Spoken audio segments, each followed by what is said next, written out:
senior official at the Department of Homeland Security, and he joins us now from Washington.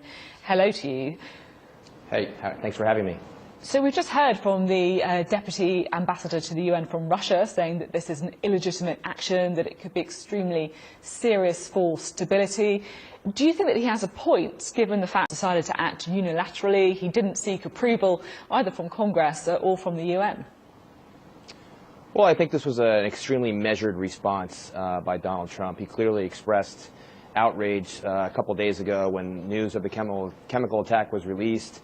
Nikki Haley yesterday, gave a speech to the UN describing and showing pictures of children who were devastated by this attack. So I think that, Donald Trump did strike Syria. He struck an airbase, took out some of the planes that were involved in some of these chemical attacks. So he's well within his powers as president to do this. The War Powers Act, which was established by Congress in the 1970s, actually gives the president broad authority to do these types of strategic attacks. So he was well within his rights, and certainly he's getting a lot of support by folks like Senator McCain, Lindsey Graham, and Marco Rubio here in the U.S.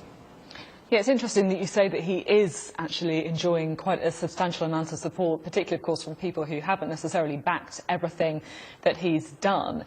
Do you think people are welcoming a real change of tack from the last president, Barack Obama? Well, I think that, presidency certainly can change the man. I think it wasn't that long ago that Condoleezza Rice in the 2000 campaign for George W. Bush said that, the United States would not be the world's 911, and obviously 9/11 changed the presidency for George Bush. Barack Obama, not long after he took office, led a pretty large surge in Afghanistan, and that was pretty much against what he had campaigned against. So I think once you're in the office and you start to see some of the intelligence, you start to experience some of the horrific things that are happening there, your decision process is going to be changed a little bit. At the same time, though, of course, the West doesn't necessarily have a glorious record of military intervention, particularly, of course, when there hasn't been much of an eye on what happens afterwards. Do you think that by Donald Trump is perhaps the easy bit, the airstrikes? What perhaps hasn't necessarily been discussed or really sorted out at all is the idea of some kind of peaceful solution to Syria, and Donald Trump doesn't appear to have too many other answers to that either.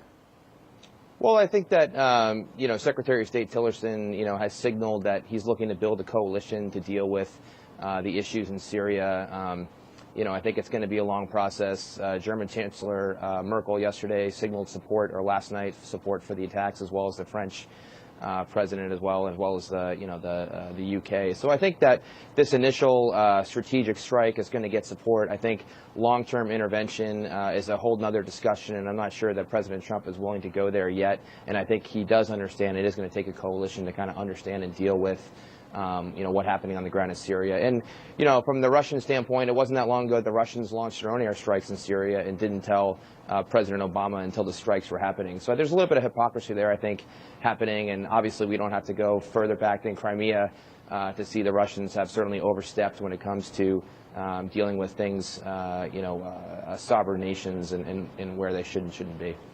As we're talking about Russia, do you think that this perhaps signals a new phase of Donald Trump's relationship with Russia? Because, of course, he's been criticised in the past for being too close to Russia. Now, of course, it appears that he's acting against them. Well, I think that what he's really doing is acting in defense of defenseless people on the ground in Syria. Obviously, there are a lot of interests in the Middle East. The Russians have an interest, as well as many other countries do. I think that we're going to have to wait and see what the relationship is between him and President Putin, and I would expect they're going to have a summit here not in the distant future, just like he's doing right now with the Chinese president down in Florida. So I think there's still a lot to play out here in this process, and I think he's doing that judiciously, and obviously he can handle dealing with the issues in Syria and also dealing with the issue in Russia. And today he had a Supreme Court nominee confirmed to the court, so that's a pretty big deal here in the United States. Okay, thank you very much for your thoughts, James Norton. Thank you for having me.